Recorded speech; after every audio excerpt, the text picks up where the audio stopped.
Nous voulons te remettre au Dieu Tout-Puissant, du début à la fin, la réunion. Et Seigneur de gloire, que tu puisses prendre sous ton contrôle tout esprit qui ne confesse pas ton nom. Les esprits, Seigneur de gloire, de somnolence, de lourdeur et de fatigue, nous les chassons au nom du Seigneur Jésus-Christ. Prends, Seigneur de gloire, sous ton contrôle cet auditoire, guéris les malades et console les affligés. Nous voulons nous abandonner à toi seul, du début à la fin, au nom de Jésus-Christ, notre Seigneur et Sauveur, que j'ai ainsi prié et demandé pour ta gloire seule. Amen. Puisque le Seigneur bénit la lecture de sa parole. Nous allons nous lever pour la lecture de sa parole. Nous allons nous lever, qu'il bénisse cette lecture. Dans le livre de Jésus,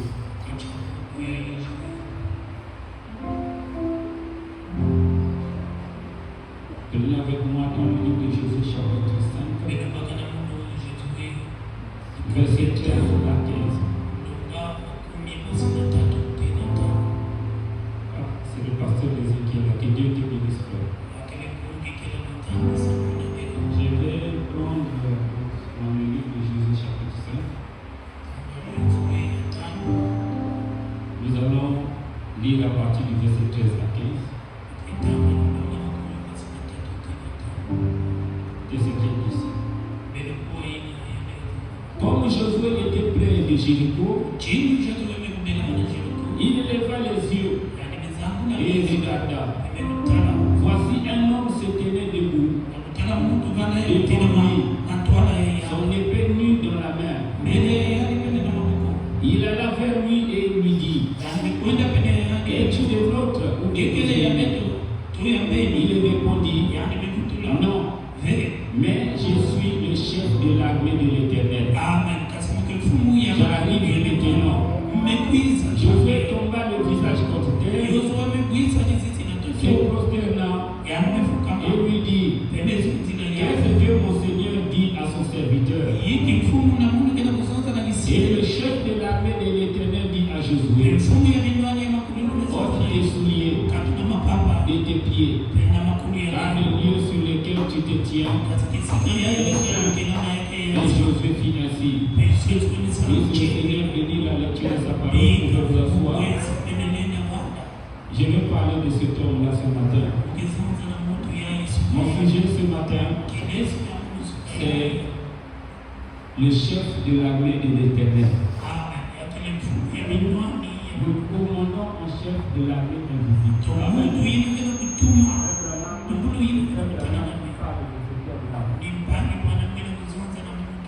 Il dit, il appelle parfois commandant en chef. Il appelle parfois capitaine en chef. Mais c'est un général à 4 étoiles. Amen. Comme nous allons le voir. Mais même s'il est général, son titre c'est qu'il est le chef de l'armée de l'Éternel. Et en tant que chef de l'armée de l'Éternel, il est commandant en chef de cette armée. Et parfois on l'appelle aussi capitaine en chef. C'est de ça que nous allons parler. Je n'ai pas trop. Donc le chef de l'armée de l'Éternel ou le commandant en chef de l'armée invisible.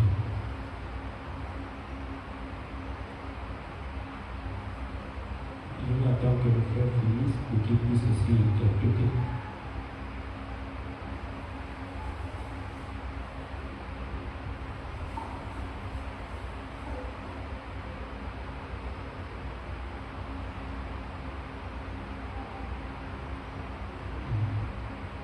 Ici, tu peux le commandant en chef.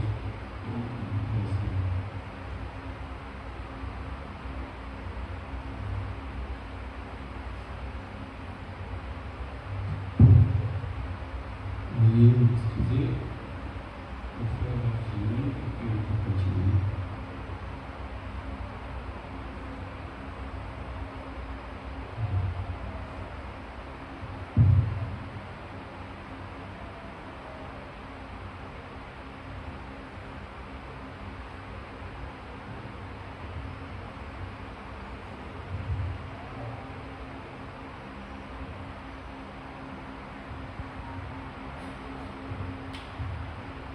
Donc, c'est le titre de notre peut-être pas l'enseignement, c'est la prédication. Le chef de l'armée de l'Éternel. Ou le commandant en chef de l'armée invisible. Regardez, frère. Nous allons prendre une autre écriture dans le livre des Juges.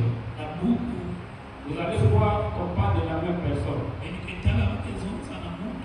Dans le livre des Juges, au chapitre 6. Le juge, ça vient avant le livre de Samuel. Parce que c'était au moment où il n'y avait pas de roi en Israël. Il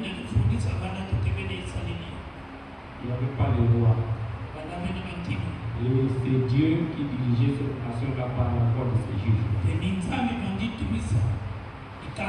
Dans Juge chapitre 6, verset 11 jusqu'à 22. Écoutez ce qu'il dit. Puis vint l'ange de l'Éternel. Et il s'assit sous le térébinthe d'Ophra, qui appartenait à Joas, de la famille d'Abiezer. Gédéon, son fils, battait du froment au pressoir pour le mettre à l'abri des Madians. L'ange de l'Éternel lui apparut et lui dit: l'Éternel est avec toi, vaillant héros. Gédéon lui dit: ah, mon Seigneur, si l'Éternel est avec nous, pourquoi toutes ces choses nous sont-elles arrivées? Et où sont tous ces prodiges que nos pères nous racontent? Quand ils disent: l'Éternel ne nous a-t-il pas fait monter hors d'Égypte? Maintenant l'Éternel nous abandonne et il nous livre entre les mains des Madians. L'Éternel se tourna vers lui. Ah, vous voyez? Donc la même personne, on appelle l'ange de l'Éternel. Et là on dit l'Éternel. L'Éternel se tourna vers lui. Ce n'est pas une autre personne, c'est la même personne qui était devant lui. L'Éternel se tourna vers lui et dit: va avec cette force que tu as et délivre Israël de la main de Madian. N'est-ce pas moi qui t'envoie? Gédéon lui dit: ah, mon Seigneur, avec quoi délivrerai-je Israël? Voici, ma famille est la plus pauvre en Manassé, et je suis le plus petit dans la maison de mon père. L'Éternel lui dit: mais je serai avec toi, et tu battras Madian comme un seul homme. Gédéon lui dit: si j'ai trouvé grâce à tes yeux, donne-moi un signe pour montrer que c'est toi qui me parles. Ne t'éloigne pas d'ici jusqu'à ce que je revienne auprès de toi, que j'apporte mon offrande et que je la dépose devant toi. Et l'Éternel dit: je resterai jusqu'à ce que tu reviennes. Alléluia. Alors un homme a fait attendre Dieu. Gédéon entra, prépara un chevreau et fit avec un épha de farine des pains sans levain. Il mit la chair dans un panier et le jus dans un pot. Il lui apporta sous le térébinthe et les présenta. L'ange de Dieu lui dit: prends la chair et les pains sans levain, pose-les sur ce rocher et répand le jus, et il fit ainsi. L'ange de l'Éternel avança l'extrémité du bâton qu'il avait à la main et toucha la chair et les pains sans levain. Alors il s'éleva du rocher, un feu qui consuma la chair et les pains sans levain. Et l'ange de l'Éternel disparut à ses yeux. Gédéon, voyant que c'était l'ange de l'Éternel, dit, malheur à moi, Seigneur éternel, car j'ai vu l'ange de l'Éternel face à face. Et l'Éternel lui dit, sois en paix, ne crains point, tu ne mourras point. Amen. Cet homme-là n'a pas besoin des allumettes pour l'allumer le feu. Et frère Branham dit que quand il est apparu à Gédéon, il avait l'apparence d'un vieillard. Amen. Amen. Et quand il a vu Josué, frère Branham dit qu'il était à côté du mur de Jéricho. Ça, la Bible ne dit pas. C'est parce que c'est le prophète. Le prophète voit les choses que les autres ne voient pas. Amen. Et il a vu toute cette scène-là. Et c'est pourquoi il parle de cela. Donc le chef de l'armée de l'Éternel, le commandant en chef de l'armée invisible, c'est l'ange de Dieu lui-même. Et l'ange de Dieu, c'est Dieu lui-même. Et le frère Branham dit que c'est Jésus. Amen. C'est pourquoi un jour, frère Branham, il a entendu la voix qui lui disait, c'est Jéhovah de l'Ancien Testament, c'est Jésus dans le Nouveau. Amen. Après le Jéhovah de l'Ancien Testament, c'est autre personne que le Seigneur Jésus-Christ. Et c'est lui le commandant en chef de l'armée de l'Éternel. C'est pourquoi, frère, toutes les batailles que vous livrez, ces batailles-là sont des batailles invisibles. Et vous êtes les soldats de Dieu. Et aujourd'hui, quand les gens vous voient, ils voient simplement des hommes et des femmes. Mais c'est une armée invisible. Amen. Et nous avons un commandant à notre tête. C'est le Seigneur Jésus-Christ. Et aujourd'hui, il n'est plus sous la forme physique. Aujourd'hui, il est sous la forme du Saint-Esprit. Et c'est le commandant en chef qui conduit la bataille. C'est pourquoi frère Branham dit, ne pensez pas que les sorciers ne vous défieront pas. Vous aurez les magiciens dans vos quartiers. Vous aurez les sorciers dans vos quartiers qui vont vous défier. C'est parce que ces gens-là ne sont pas du même royaume que vous. Nous allons lire cela. Lisons ceci dans Éphésiens. Éphésiens chapitre 6. Verset 10 à 13. Je vais m'arrêter simplement à 13. Il dit ceci. Éphésiens chapitre 6. Verset 10 à 13. Il dit au reste, fortifiez-vous dans le Seigneur et par sa grâce toute puissante. Revêtez-vous de toutes les armes de Dieu afin de pouvoir tenir ferme contre les ruses du diable. Car nous n'avons pas à lutter contre la chair et le sang, mais contre les dominations, contre les autorités, contre les princes de ce monde des ténèbres, contre les esprits méchants dans les lieux célestes. C'est pourquoi prenez toutes les armes de Dieu afin de pouvoir résister dans le mauvais jour et tenir ferme après tout et après avoir tout surmonté. Quand on parle de domination, quand on parle de principauté, quand on parle des autorités, ce ne sont pas les autorités du pays. Amen. Ce sont des autorités des princes des ténèbres. Ce sont des dominations. Ce sont des puissances invisibles. Amen. Ce ne sont pas vos frères. Ce ne sont pas vos sœurs. Mais ce sont des puissances qui ont pris ces gens-là sous leur otage. Amen. C'est pourquoi quand vous voyez ce monde, il n'y a que deux royaumes. Dieu ne parle pas des États. Il connaît simplement les royaumes. Et Branham dit, Dieu et le royaume de Satan. Et tous les autres royaumes sont rattachés à l'un ou l'autre. C'est pourquoi quand vous entendez aujourd'hui que Israël est allé combattre telle nation, ou encore la Russie est allée combattre telle nation, les gens sont accompagnés par des esprits. Frère Branham dit que chaque nation a un esprit. Et il dit que ces esprits-là se font la guerre.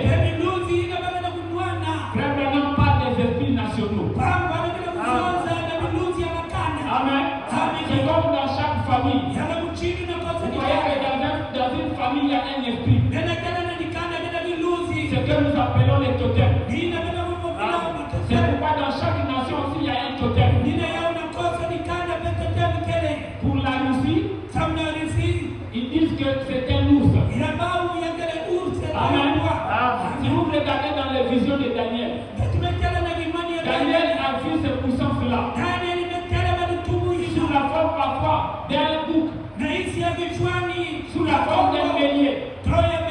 Il dit que c'était le roi des Perses. Là-bas, c'était le roi des Mèdes ou le roi des Javon. Et ce sont des puissances qui se combattent. La Perse existe encore aujourd'hui. Même s'ils ont changé de nom. Mais la langue perse existe encore. C'est le royaume d'Assyrie. Là où était la reine Esther. Et ce royaume-là est encore sous la terre. C'est ce que vous appelez aujourd'hui l'Iran. Amen. Alléluia. Et le royaume des Javon. Les historiens disent que ce royaume-là s'est divisé en plusieurs nations. Donc les descendants des Javon, c'était ce qu'on appelait les Macédoniens. Il y a les Grecs, il y a les Espagnols, ils ont aussi les gars de Chypre. Ce sont les enfants des Javon. Et Javon, c'était un enfant qui est petit-fils de Noé. Amen. Tout ce qui existe sur la terre a commencé dans la Bible. Noé avait 3 fils. Et il avait un fils qu'on appelait Japheth. Et Japheth avait 7 fils. Et parmi ces fils-là, il y avait Javon. On l'appelait Yavan. Il avait Madaï, mais il avait d'abord celui qu'on appelait, ils étaient nombreux. Il y avait Magog, Madaï. Et Javon venait en 4e position. Et c'est celui-là qui a donné naissance aux Grecs, aux Espagnols et tous ces monde que vous voyez. Amen. L'enfant de Noé aussi qu'on appelait Cham ou Cham. Il a aussi donné naissance à d'autres personnes. Les pays des Couchites, c'est pas Couch, les Égyptiens, les Soudanais, tout ce monde-là. Voilà, frère. Et ce sont des puissances qui se combattent. Donc quand vous voyez une guerre, ce n'est pas seulement une guerre physique, c'est aussi une guerre spirituelle. Il y a un esprit de chaque côté. Soit ce sont des démons qui se combattent entre eux, soit d'un côté il y a l'esprit de Dieu, et de l'autre côté il y a l'esprit de Satan. Mais comment dire, frère, regardez dans le livre de Daniel. Je parle de Daniel. Frère, ici là, dans la Bible, vous allez voir dans Daniel 10. Cet homme-là dont nous parlons, le chef de l'armée de l'Éternel, il a dit quoi? Il a dit que le roi de Perse lui a résisté pendant plusieurs jours.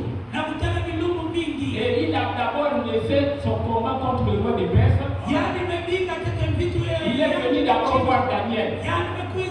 Parce que Daniel avait beaucoup prié. Et sa prière est montée jusqu'au ciel. Et il est venu voir Daniel pour lui donner la vision de toutes ces choses qui devaient arriver à lui. Quand il a fini de parler à Daniel, il a dit, je m'en vais.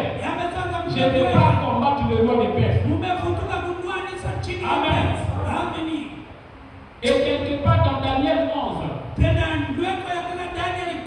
cette fois-ci le même Dieu, il dit que je suis là pour soutenir le roi des Mèdes.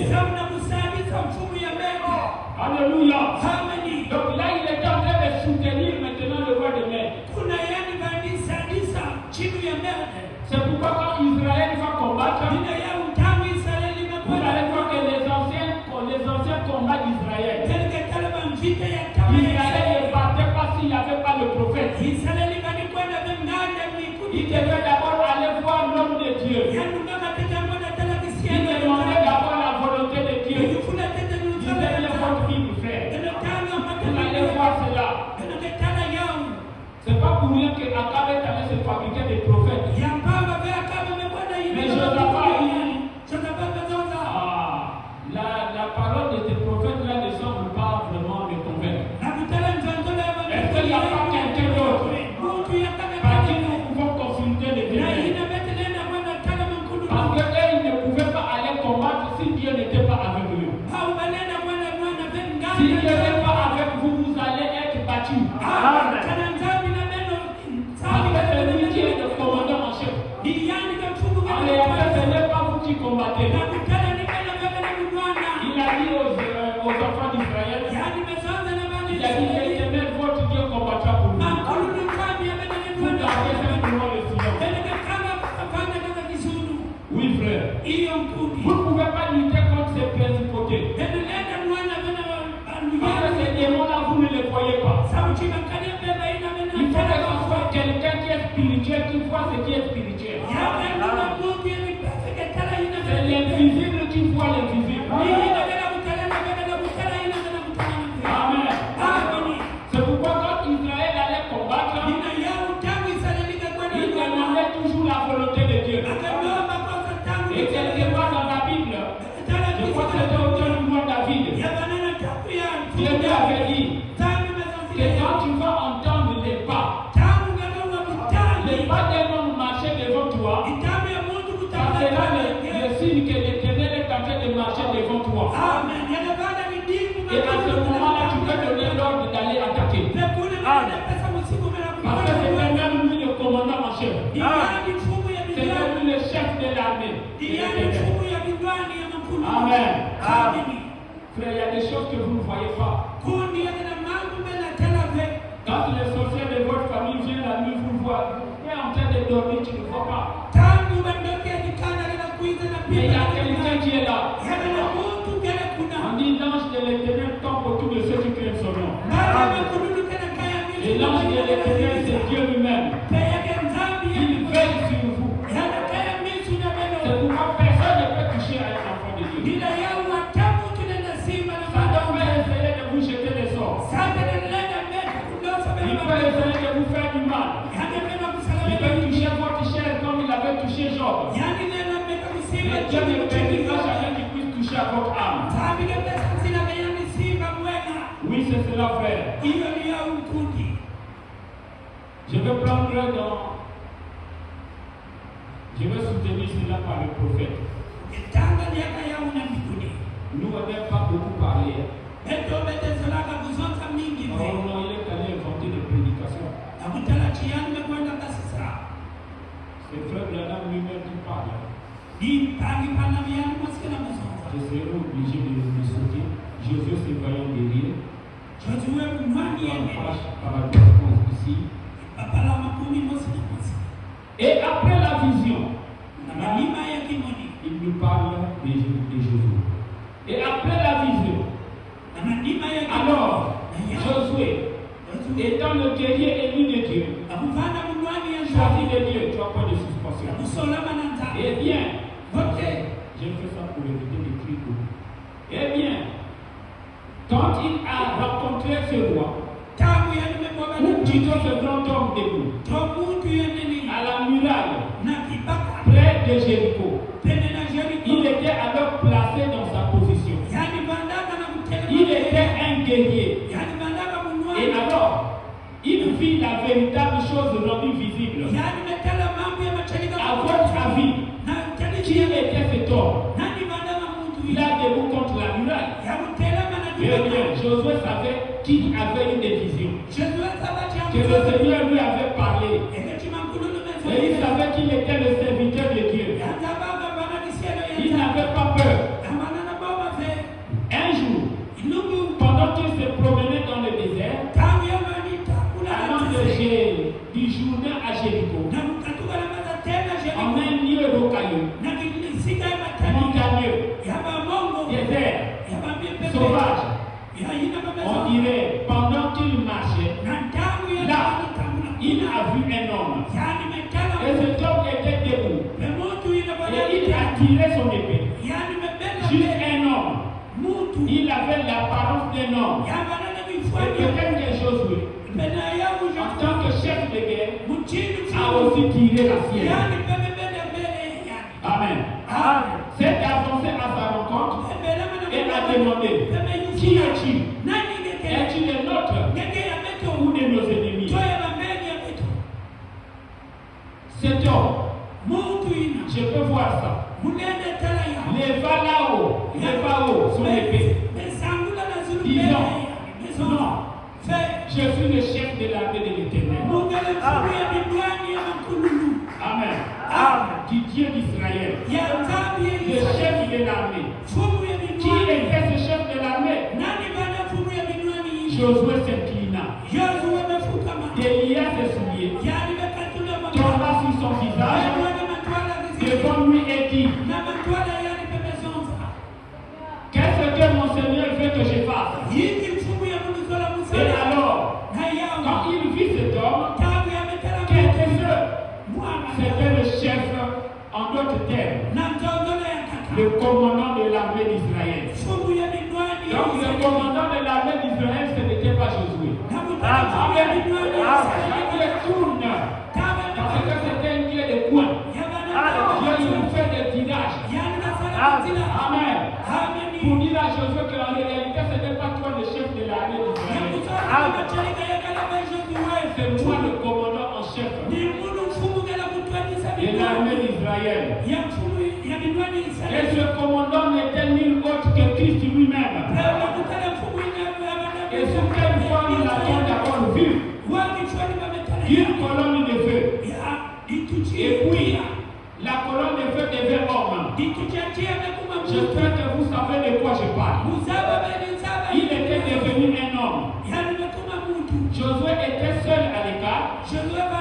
Il a vu avec exactitude ce que c'était. Cette colonne de feu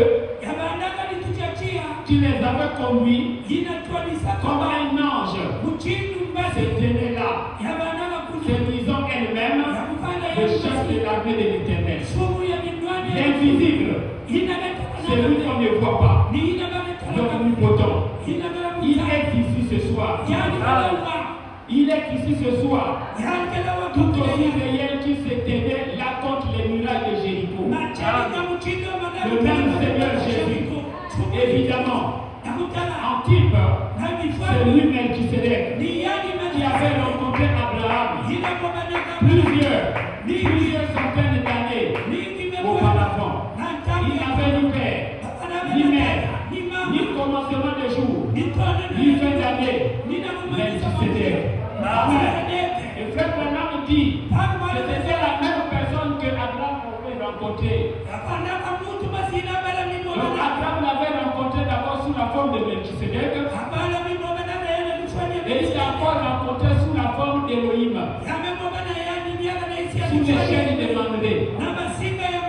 Amen. C'était toujours la même personne. Alléluia. Amen. Le chef de l'armée de l'Éternel. Donc toutes les batailles que vous pouvez livrer, si ce commandant en chef n'est pas avec vous, et le prophète dit,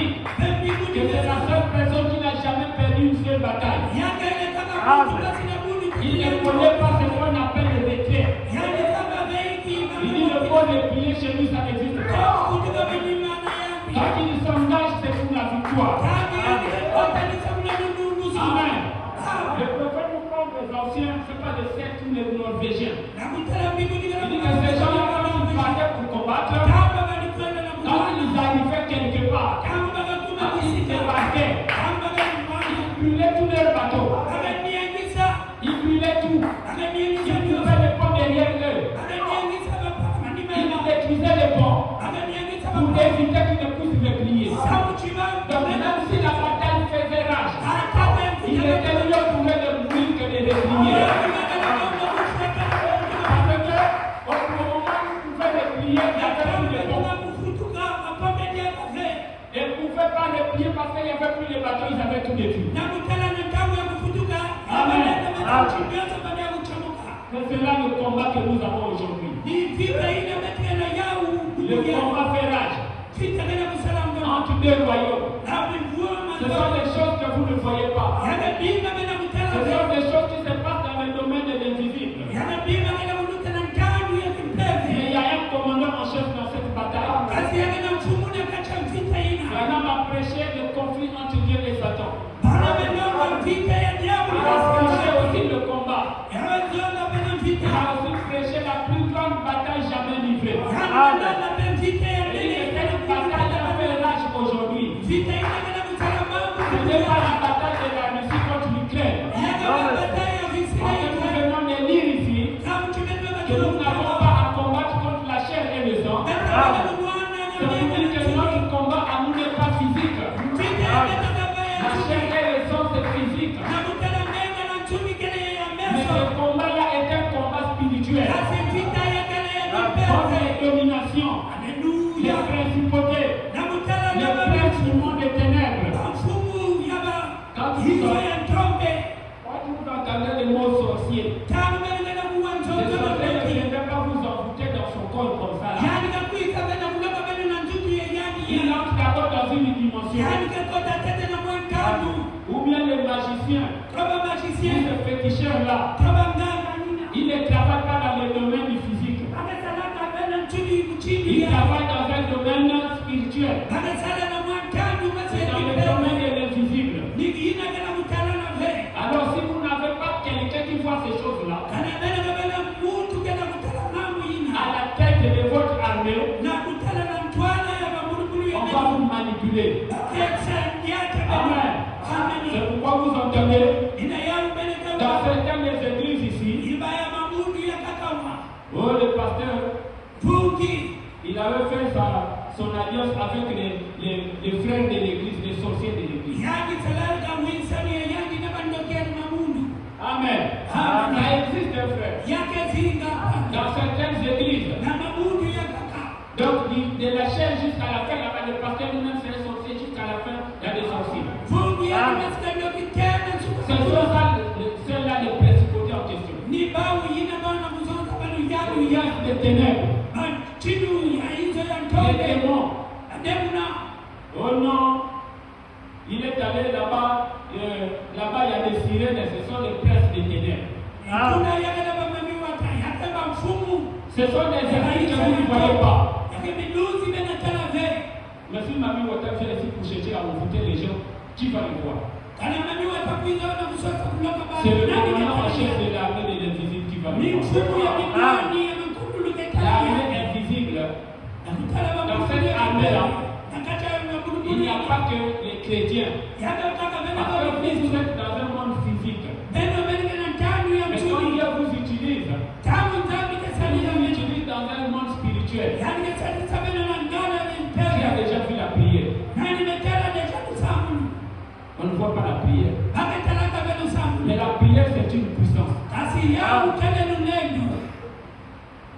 La puissance qui est dans la prière. Quand vous priez, cela arrive jusqu'au ciel. C'est dans le domaine de l'invisible. C'est pourquoi Abraham appelle les chrétiens des soldats chrétiens. Mais il ne combat pas dans le monde physique. Amen. Donc toutes ces choses-là, c'est l'invisible.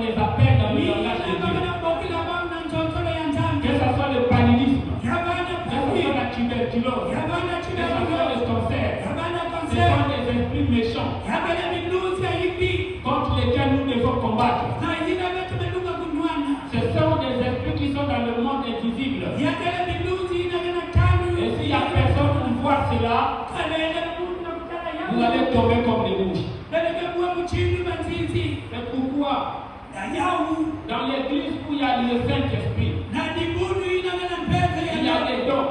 Ce sont ces gens-là qui voient ce qui est invisible. Pour annoncer des choses qui vont arriver. Quand le diable veut faire quelque chose, le Saint-Esprit, le commandant en chef de l'armée invisible, vient voir quelqu'un qui a un don. Il dit voilà ce qui va arriver. Va annoncer cela. Même si cela n'est pas encore arrivé, mais nous croyons cela. Amen. Si vous n'avez pas ce commandant en chef, vous serez simplement un terrain de football pour Satan. C'est pourquoi aujourd'hui, il y a des églises où le diable est en train de semer la pagaille. Tout simplement parce qu'il n'y a pas quelqu'un qui voit ces choses-là. Si un sorcier vient ici là, il va se dédoubler. Vous n'allez pas le voir. En tant qu'humain. Mais le Saint-Esprit, s'il est là, il va voir cette personne. C'est pourquoi nous avons des témoignages. Des gens qui ont même eux-mêmes dit. Mais votre pasteur là, quand il prêche, il y a tout, il y a le feu tout autour de lui. Il y a des gens qui voient ces choses. Parce que ils sont dans le monde et l'invisible. Parce que quand vous voyez par exemple les songes, ou bien une vision, c'est des parties physiques. Amen. Maintenant, quand Dieu parle ici, de ce commandant qui est venu voir Josué, ça ce n'est pas spirituel. Amen. L'invisible est sorti de l'invisible pour devenir visible. C'est pourquoi le Branham dit que quand l'ange de l'Éternel lui apparaissait, ce n'était pas la vision. L'ange de l'Éternel était dans sa dimension à lui. Et il pouvait le voir. Il pouvait le voir à quelques mètres de lui. Le commandant en chef de l'armée invisible. Amen. Je vais prendre dans le livre, n'est-ce pas moi qui t'envoie? Écoutez ce que fait Branham ici. La page 22, paragraphe 77.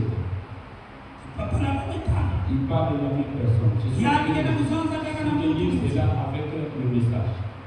Pour qu'on puisse pas dire que bon, le frère il a certainement inventé les choses. 22 à 77. 22 plutôt, paragraphe 77. Il dit ceci.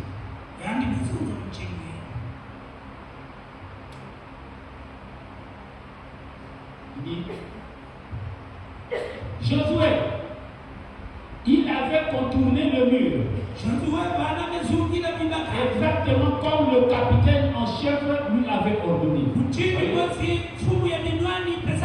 Ici, Frère Branham l'appelle maintenant le capitaine en chef. Un après-midi, il était sorti faire une promenade. Il se demandait comment il s'emparerait des murailles. Il savait qui était l'ennemi était vaincu parce qu'il se trouvait à l'intérieur de la muraille. Mais comment allait-il s'y introduire? Alors il a effectué une petite promenade un après-midi pour méditer. C'est une bonne chose. S'éloigner de tout le monde et se retrouver seul un moment. Il a vu un homme debout avec son épée dégainée. Josué s'est dit que c'était peut-être l'un des étrangers. Alors, il a dégainé son épée. a couru vers lui et a demandé, es-tu fou de l'autre ou de l'autre ennemi? Il a répondu, je suis le capitaine en chef de l'armée de l'Éternel. Et il lui a dit quoi faire. Amen. C'est le capitaine en chef de l'armée de l'Éternel qui a dit à Josué quoi faire. C'est même lui qui a dit à Josué, non, vous n'allez pas utiliser vos armes ici là. Vous allez faire 7 fois le tour de la ville de Jéricho. Et au 7e tour, vous allez sonner la trompette. Et les trucs de Jéricho vont s'écrouler. Amen. C'était quelque chose qui était incompréhensible pour l'homme.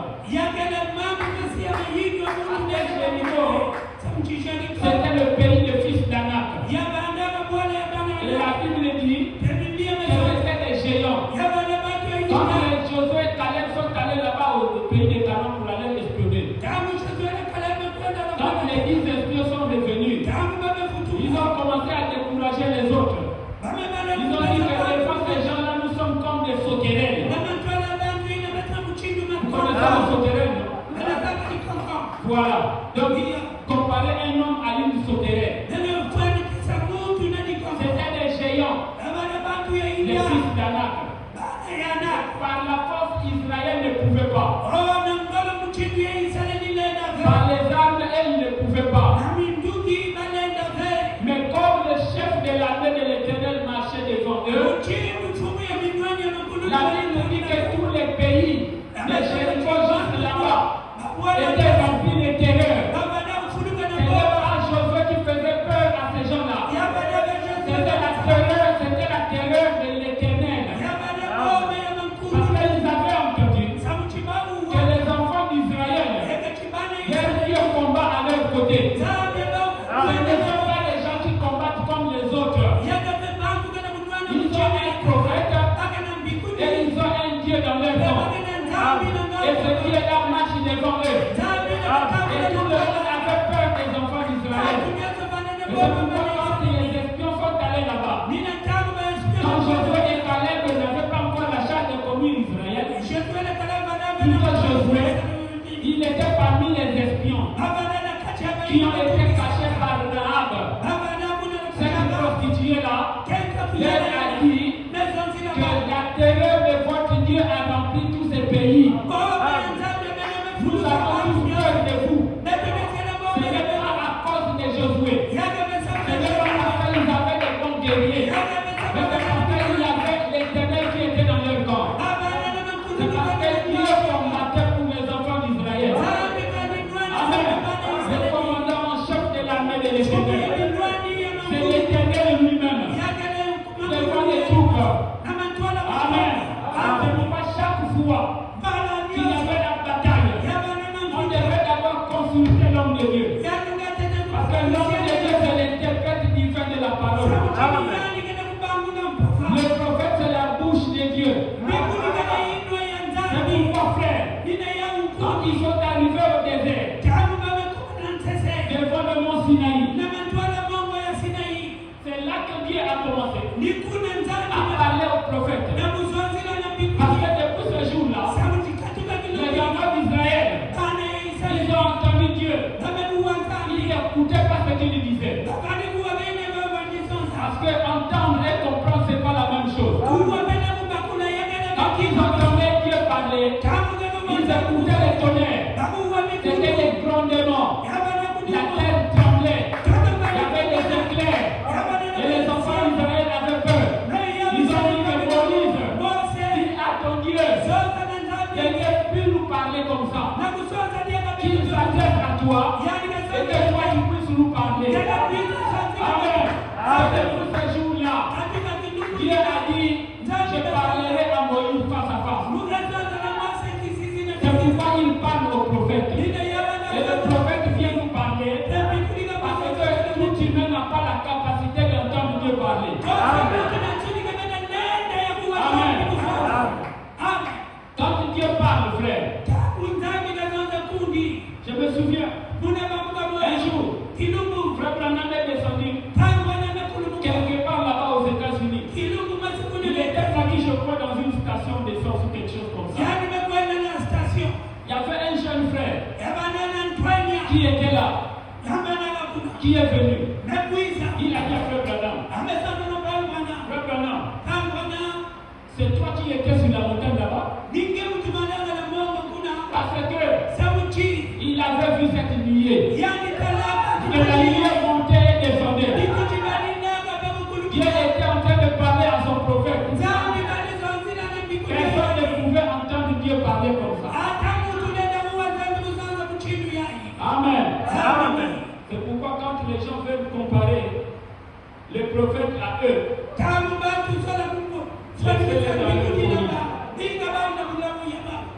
Dieu était Dieu d'homme. Le commandant en chef est devant.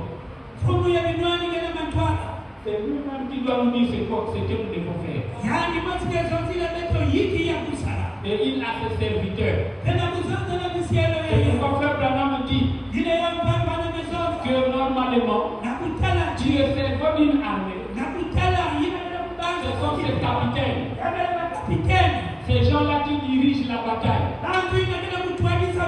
Il dit que là-bas en Allemagne, le cerveau de cette guerre de l'Allemagne contre les autres, il dit que c'était bien Hitler. Hitler, lui, il était là pour prendre seulement le succès. Oh non, l'Allemagne a gagné là-bas, Mais ils avaient un commandant en chef. Un général qu'on appelait Rommel. Frère Branham parle de lui. Il dit que c'est Rommel qui dirigeait les stratégies pour que l'Allemagne puisse gagner ou battre la France. C'est ce général-là. Et Frère Branham parle aussi du général américain. Ils sont deux. Le général Eisenhower et le général Patton. Amen. Amen. Ce sont les cerveaux qui conduisaient ces guerres-là. Et dans le spirituel, c'est la même chose. Nous avons un commandant en chef. Mais il a ses soldats. Il y a des gens aussi qui lui secondent. C'est pourquoi il a des battre. Il peut leur dire faites ça, faites ça, faites ça. Amen. Amen. C'est la vérité, frère. Donc, dans la même prédication, n'est-ce pas moi qui t'envoie? Je prends au paragraphe 80. Maintenant, écoutez, là, il parle maintenant du même homme qui avait rencontré Gédéon. Donc, vous voyez que c'est la même personne. Maintenant, Gédéon, je vais me dépêcher. Gédéon, là, il n'était pas sûr. Il n'était pas très sûr. Là, c'était juste un vieil homme adossé à un arbre. Il lui a dit quoi faire. Le Branham a dit que c'était un vieil homme. Il a dit, eh bien, je ne sais pas. Comment vais-je m'y prendre? Il a dit, attends ici juste un instant. Et il est allé chercher une offrande. Il a pris l'offrande et a déposé sur l'autel. Ce vieil homme s'est peut-être avancé lentement là avec son bâton, comme ceci, et a touché cet autel. Le sacrifice a été accepté. Alors, Gédéon était prêt à agir. Pourquoi? Il avait vu la parole vivante de Dieu en action. Amen. Il avait vu la parole vivante de Dieu. Il a reconnu que Dieu vivait dans ce monument. Un homme là. Que c'était Dieu. Il l'a appelé éternel. Amen. Évidemment, il avait disparu. Il a dit l'ange du Seigneur. Ce qui est juste une manifestation. Comme Jésus l'était en tant que fils de Dieu. Pourtant, il était Dieu. Dieu était en lui. Mais Mais ceci est une manifestation. Un ange de Dieu comme celui qui avait rencontré Abraham. Et cependant, Abraham appelait cet homme en majuscule Seigneur Elohim. Tout celui qui lit la Bible en grec ou en hébreu, c'est cela. Il sait qu'Elohim, c'est le Tout-Puissant. Voyez, il était là, manifesté dans ce petit corps d'argile assis là. Un vieil homme appuyé contre un arbre, comme s'il était fatigué. Mais il a pris ce bâton, il a touché ce sacrifice, et cela est monté dans une flamme. Voyez, alors Gédéon a reconnu que c'était la parole vivante de Dieu. Gédéon était prêt à agir. Amen. Donc Gédéon voulait être d'abord convaincu que la personne là qui est en train de me parler là, pour que je sois sûr que c'est cet homme-là, c'est l'Éternel lui-même qui me parle, je vais voir un signe. Et Dieu lui a donné un signe. Et c'est pourquoi Gédéon est allé pour battre Madian. Et Dieu n'a pas seulement dit que tu vas partir pour combattre Madian et que tu seras seul. Non. Vous avez entendu la lecture. Dieu a dit je serai avec toi. C'est ce qu'il avait dit à Josué aussi. Je serai avec toi comme j'étais avec Moïse. Amen. Nous aussi, nous voulons toujours qu'il soit avec nous. Ce n'est pas avec nous, frères. Même cette réunion, si le Saint-Esprit n'est pas au milieu de nous, c'est un rassemblement d'hommes. Amen. Si le Saint-Esprit ne vient pas pour soutenir la prédication, c'est un homme qui parle. Amen. Parce qu'aujourd'hui, frère, il y a trop d'imitations. Quelqu'un peut vouloir aller lire la Bible après se faire prédicateur. Pour être prédicateur, vous devez être d'abord loin. Il faut avoir la foi et la conviction. Si Dieu ne vous a pas envoyé, laissez tomber. Même dans la vie que vous allez embrouiller les gens. Un jour, il y a un monsieur qui est venu voir Frère Branham. Il a dit Frère Branham, toi quand tu prêches là, tu m'avais déjà vu somnoler. Oh non. Il dit mais tu vois, cet homme là, quand lui prêche, il utilise tellement de gros mots. Et je suis embrouillé, je n'arrive pas à comprendre ce qu'il dit. C'était un prédicateur intellectuel. Mais cela ne veut pas dire que ce n'était pas un prédicateur. Parce que Dieu utilise les catégories des gens. Amen. Pour amener un militaire, Dieu va utiliser le langage des militaires. Pour amener un grand chef, Dieu va utiliser un grand chef comme lui. Vous allez pas faire comme ça que Dieu fait les choses. Vous n'allez pas lui demander pourquoi il fait comme ça. Vous n'allez pas que les hommes d'affaires, ils parlent seulement entre eux, les hommes d'affaires. Parce qu'avec toi, tu vas lui dire quoi? Tu vas rien lui dire. Vous avez rien dans la même église, mais vous n'avez pas les mêmes sortes d'intérêts. Amen. Ce n'est pas de la discrimination. Frère Branham dit que Dieu c'était ségrégationniste.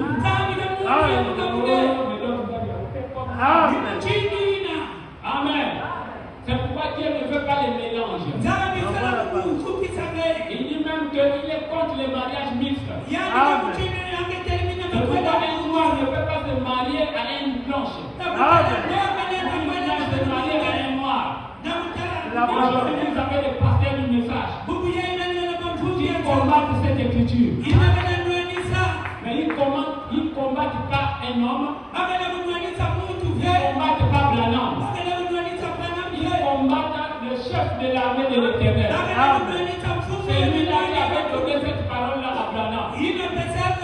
Parce que Branham dit que Dieu, il veut voir l'humanité comme son jardin. Dans le jardin de Dieu, il y a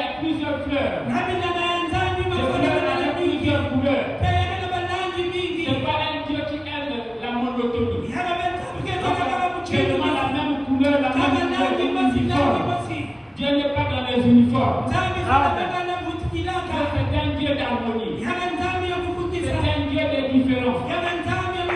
Il veut qu'il y ait des fleurs rouges, des fleurs bleues, des fleurs roses, des fleurs blanches. C'est comme ça qu'est l'humanité. Amen. Ce n'est pas du racisme. Le racisme est venu par les hommes. L'esclavage est venu par les hommes. Dieu n'a jamais créé l'esclavage. Ce sont les hommes qui ont transformé d'autres hommes en esclaves. Amen.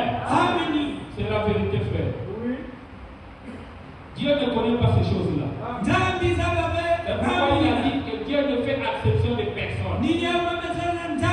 Que tu sois noir, que tu sois blanc, l'essentiel est que tu puisses croire la parole de Dieu.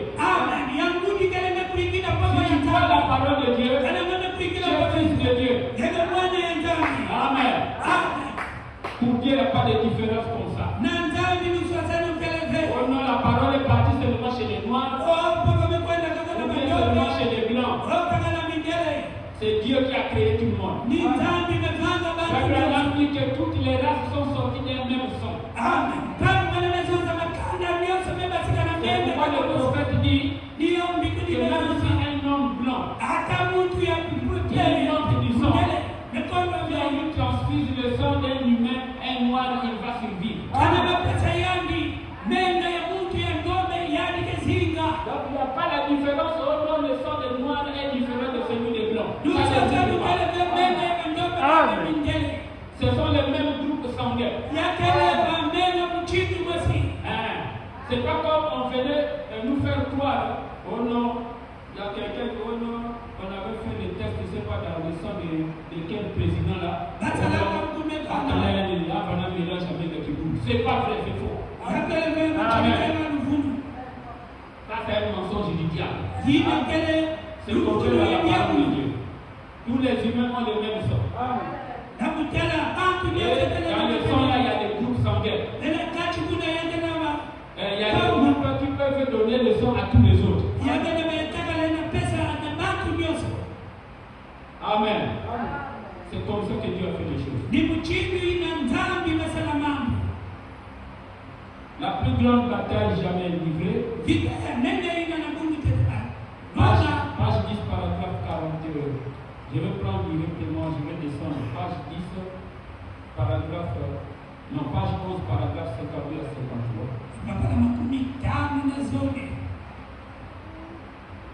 Il dit, page 11. Écoutez ce qu'il dit. 51 à 53. Maintenant, savez-vous, nous avons eu des guerres, et des guerres, et des bruits de guerre. Et si la guerre subsiste, des guerres, nous en aurons encore beaucoup. Mais est-ce que vous vous rendez compte qu'en fait, il n'y a que deux puissances dans tout l'univers, de toutes nos divergences, celles qu'il y a entre les nations, et les divergences entre nous, et tout. Au bout du compte, il y a seulement deux puissances. Il n'y a que deux puissances. Il n'y a que deux royaumes. Deux puissances et deux royaumes. Toutes les autres choses, les petites choses mineures, se rattachent à l'une ou l'autre de ces puissances. Et ces puissances, ce sont la puissance de Dieu et la puissance de Satan. Toutes les guerres, tous les désordres, tout ce qui arrive, c'est contrôlé soit par la puissance de Dieu, soit par la puissance de Satan. Parce que ce sont les deux seules puissances qui existent. Et ce sont la puissance de la vie et la puissance de la mort. Alors ce sont les seules puissances. Et Satan peut seulement, sa puissance qu'il a, c'est la puissance de Dieu pervertie. Ce n'est pas une vraie puissance. C'est une perversion de la puissance de Dieu. Tout ce que Satan a, la mort, c'est seulement une vie pervertie. Un mensonge. C'est seulement la vérité racontée à de travers. Voyez, l'adultère, c'est un acte mal utilisé. Un acte juste qui est mal utilisé. Voyez, tout ce que Satan possède, c'est quelque chose qui a été perverti. Mais c'est une puissance. Donc il n'y a que deux puissances dans l'univers. Donc, soit vous êtes du côté de Dieu,